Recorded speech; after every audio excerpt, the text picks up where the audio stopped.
कुछ समझ नहीं आता कि यह कैसे हो सकता है। गाजर तो जमीन में उगती है, फिर यह पौधा के ऊपर कैसे आ गई और एक ही रात में यह पौधा इतना बड़ा कैसे हो गया। उस पौधे पर 2 गाजर लगी थीं। चलो ऐसा करता हूं, ये 2 गाजर ले जाता हूं। एक पूनम खा लेगी और एक मैं। ना मैंने कल रात से कुछ खाया है, ना ही पूनम ने। चलो ये गाजर खाकर गुजारा हो जाएगा। अर्जुन भाई के घर खाने के लिए जाने में मुझे शर्म आ रही थी। यह सोचकर रघु दोनों गाजर तोड़ लेता है। वह देखता है कि जैसे ही गाजर टूटी, उनकी जगह वहां नई गाजर आ गई। रघु चौंक गया। अब ये कैसा जादू है? पहले ही ये गाजर पौधे के ऊपर देखकर मैं हैरान था, लेकिन ये गाजर तोड़ दी तो उनकी जगह फिर से आ गई। रघु उन्हें भी तोड़ता है और देखता है कि वहां 2 और आ जाती हैं। रघु बहुत खुश होता है। वह समझ जाता है कि यह जरूर साधु महाराज के पानी का असर है। उसे एक जादुई गाजर का पौधा मिला है। वह कुछ गाजर लेकर खुशी खुशी जल्दी जल्दी अपने घर की तरफ जाता है। पिताजी, आप तो अर्जुन भाई के घर खाने लेने जा रहे थे ना, फिर ये गाजर कहाँ से ले आए? मैं क्या बताऊं बेटी, कमाल हो गया है।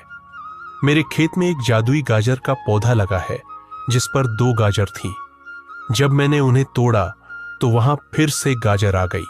रघु ने पूनम को सारी बात बता दी कि कैसे साधु से मिला था और साधु ने खेत में पानी छिड़का था। बेटी, तुम ये गाजर खाओ, मैं अपनी टोकरी लेकर जा रहा हूं। आज मैं टोकरी भरकर गाजर बेचकर आऊंगा। रघु खेत की ओर गया, गाजर तोड़ी, टोकरी भरकर गांव में जाकर बेच दी। रघु की किस्मत ने अचानक रुख मोड़ लिया था। वह खुशी से झूम रहा था और भगवान का धन्यवाद कर रहा था। सारी गाजरें बेचकर जब वह रात को घर लौटा तो एक बार फिर हैरानी ने उसे घेर लिया।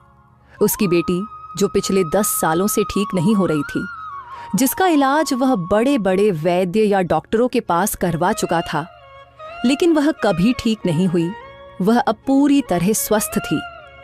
रघु अपनी आंखों पर विश्वास नहीं कर सका और दरवाजे पर ठिठक गया। क्या मैं कोई सपना तो नहीं देख रहा? बेटी, तुम ही हो ना? तुम ठीक कैसे हो गई? सुबह तो अभी तुम बीमार थी। पूनम ने बताया कि जब मैंने गाजर खाई तो कुछ ही देर में मुझे आराम मिल गया। रघु बहुत खुश हुआ। उसने इसे एक चमत्कार समझा और समझा कि भगवान ने पूनम को ठीक कर दिया।